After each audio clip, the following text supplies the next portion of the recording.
Voilà pour l'essentiel de ce journal. Merci de nous rejoindre sur la télévision togolaise. Tout d'abord, le Conseil des ministres s'est réuni ce mercredi sous la présidence du chef de l'État. C'était ce matin à la présidence de la République. Le ministre en charge de la communication, Guy Madjé Lorenzo, nous en livre les grandes lignes. Communiqué sanctionnant le Conseil des ministres du mercredi 9 septembre 2015. Le Conseil des ministres s'est tenu ce jour, mercredi 9 septembre 2015, à la présidence de la République, sous la conduite de son Excellence Faure Esozimna Nyasingbe, président de la République. Au cours de ces travaux, le Conseil a examiné en première lecture un projet de loi, adopté un projet de loi et un décret et écouté deux communications.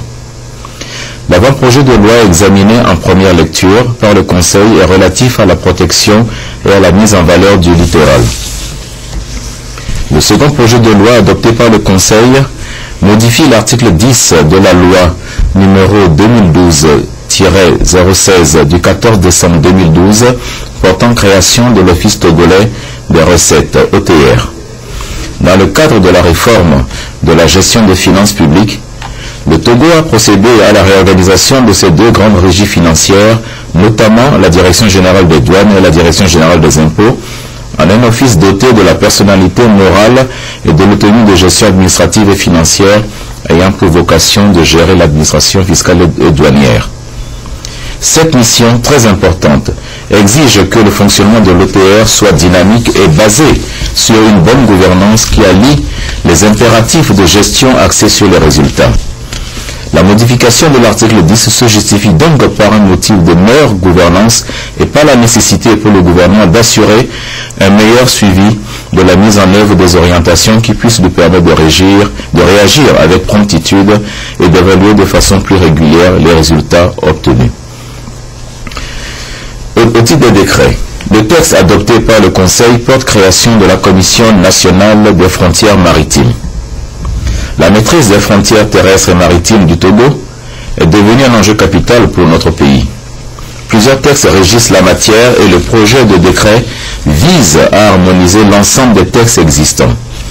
Le projet de décret permet de garantir une synergie de compétences susceptibles de rendre plus efficaces les différents travaux devant conduire aux négociations pour une délimitation conventionnelle et consensuelle des frontières maritimes du Togo et le dépôt des frontières et le dépôt du dossier relatif à l'extension du plateau continental jusqu'à 200 000 marins dans un premier temps et son extension jusqu'à 350 000 marins.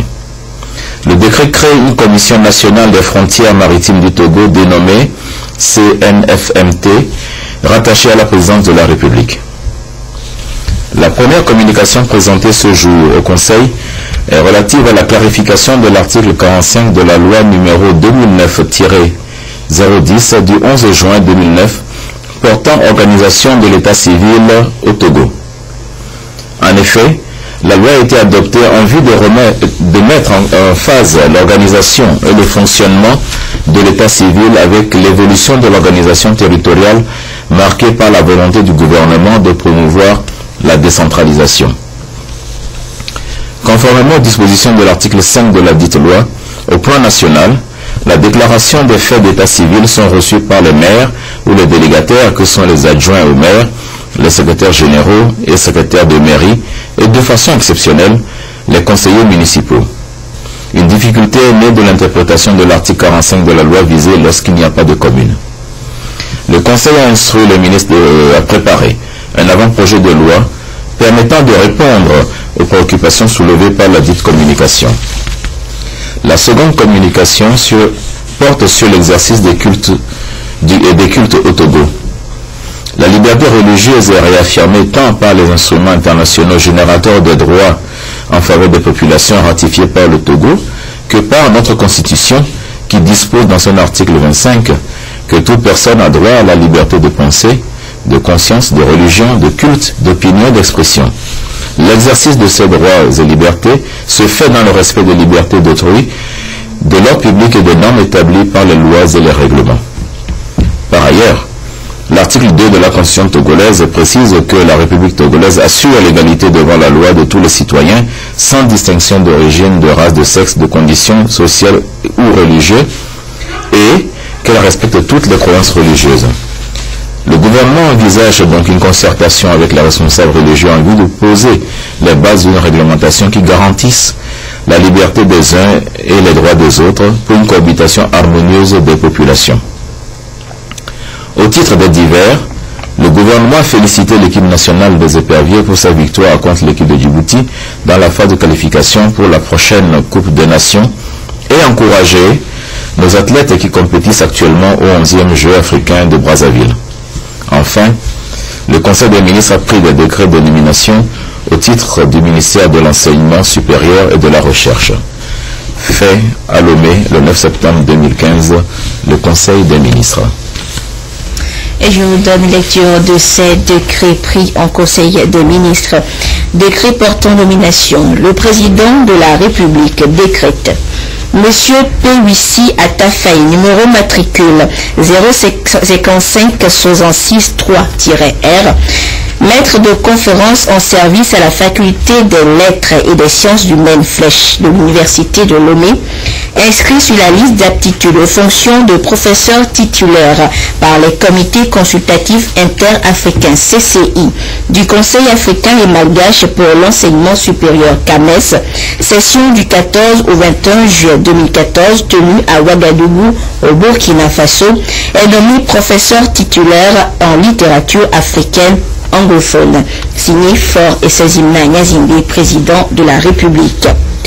Le président de la République décrète: Monsieur Koba Kofi, numéro matricule 055-650-C, maître de conférence en service à l'école supérieure d'agronomie ESA de l'université de Lomé, inscrit sur la liste d'aptitude aux fonctions de professeur titulaire par les comités consultatifs interafricains CCI du Conseil africain et malgache pour l'enseignement supérieur CAMES, session du 14 au 21 juillet 2014 tenue à Ouagadougou au Burkina Faso, est nommé professeur titulaire en biologie végétale appliquée pour compter du 1er janvier 2015. Signé Fort Sazimna Nyazimbe, président de la République. Le président de la République décrète: Monsieur Kokoroko Komlan Dodi, numéro matricule 29-40-40, maître de conférence agrégé en service à la faculté de droit FDD de l'université de Lomé, inscrit sur la liste d'aptitude aux fonctions de professeur titulaire par les comités consultatifs interafricains CCI du Conseil africain et malgache pour l'enseignement supérieur CAMES, session du 14 au 21 juillet 2014 tenue à Ouagadougou au Burkina Faso, est nommé professeur titulaire en droit public pour